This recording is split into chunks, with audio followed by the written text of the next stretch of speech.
Assalamualaikum warahmatullahi wabarakatuh. Perkenalkan, nama saya Naila Sasabila Fatinisa dengan NIM 123450082. Baiklah, kami dari kelompok 5 akan mempresentasikan materi mengenai graf.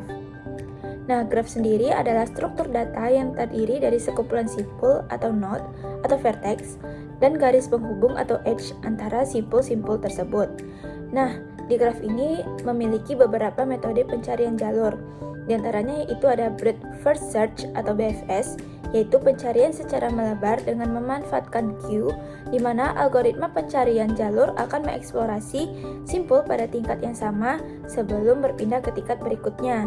Nah, BFS ini efektif untuk menemukan jalur terpendek dalam graf yang tidak berbobot.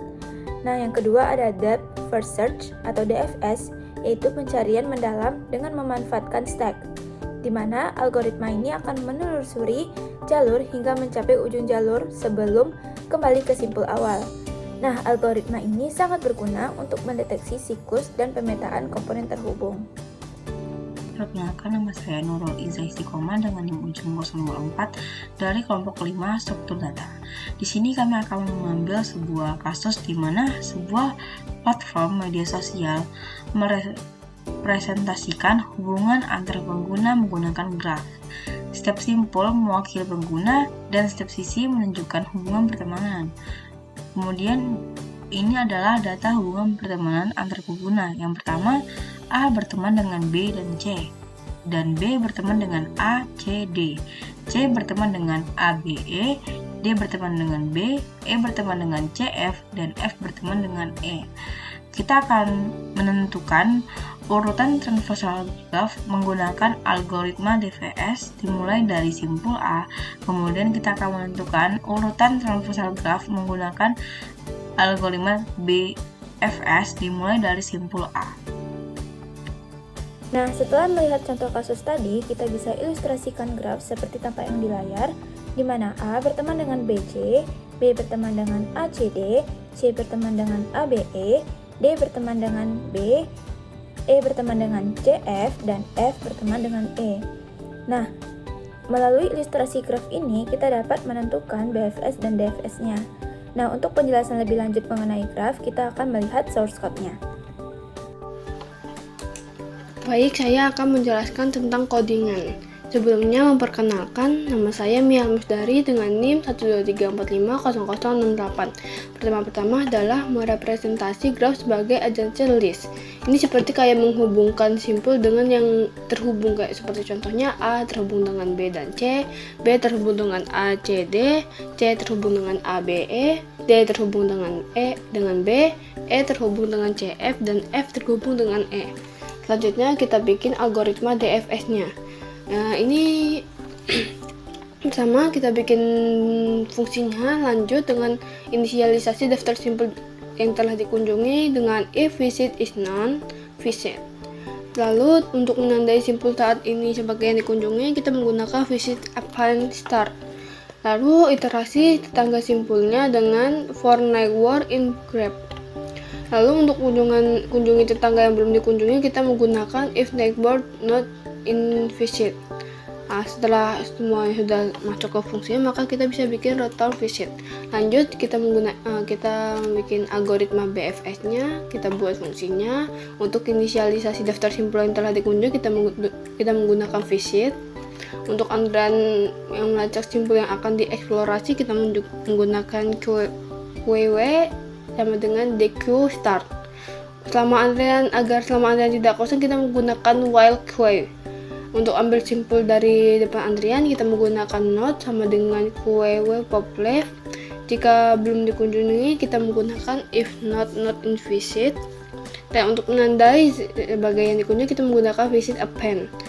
Dan untuk tambahannya, tenaga yang belum dikunjungi ke antrian, kita menggunakan QW extend neighbor for neighbor in graph if neighbor not in visit. Nah, setelah semuanya sudah masuk, maka kita bisa return visit. Lalu yang terakhir adalah menjalankan algoritmanya. Yang pertama, DFE result sama dengan DFE graph A. BFE result, BFE sama dengan graph. Lalu untuk mengeluarkan hasil atau mengeluarkan outputnya, kita bisa menggunakan print DFE traversal, DFE result, dan print BFE traversal, BFE result. Perkenalkan, nama saya Jalan Satria dengan NIM 123450111. Oke, dari hasil codingan yang sudah dijalankan, maka didapatkan output yaitu DFS transversal, yaitu A, B, C, E, F, D. Mana DFS dimulai dari not A. DFS akan terus menelusuri cabang-cabang yang lebih dalam dari not A sebelum kembali dan melanjutkan ke cabang yang lain. Prosesnya yaitu mulai dari A, kemudian ke B, tetangga pertama dari A, lalu dari B ke C, tetangga pertama yang belum dikunjungi, dari C ke E, tetangga pertama yang belum dikunjungi, dari E ke F, tetangga pertama yang belum dikunjungi. Setelah F, kembali ke E, lalu kembali ke C. Dari C kembali ke B, lalu ke D, tetangga yang belum dikunjungi. Jadi urutannya yaitu A, B, C, E, F, D. Lalu output lainnya yaitu BFS transversal, mana dapatkan A, B, C, D, E, F. BFS dimulai dari not A. BFS mengunjungi semua tetangga terdekat terlebih dahulu sebelum bergerak lebih jauh ke not yang lebih dalam. Prosesnya yaitu mulai dari A, kemudian kunjungi semua tetangga dari A, yaitu B dan C. Dari B lanjutkan ke D, tetangga pertama yang belum dikunjungi. Dari C lanjutkan ke E, tetangga pertama yang belum dikunjungi. Terakhir dari E lanjutkan ke F, tetangga pertama yang belum dikunjungi. Urutannya adalah A, B, C, D, E, F. Inti perbedaannya yaitu DFS menjelajahi satu cabang sepenuhnya secara mendalam sebelum pindah ke cabang lainnya.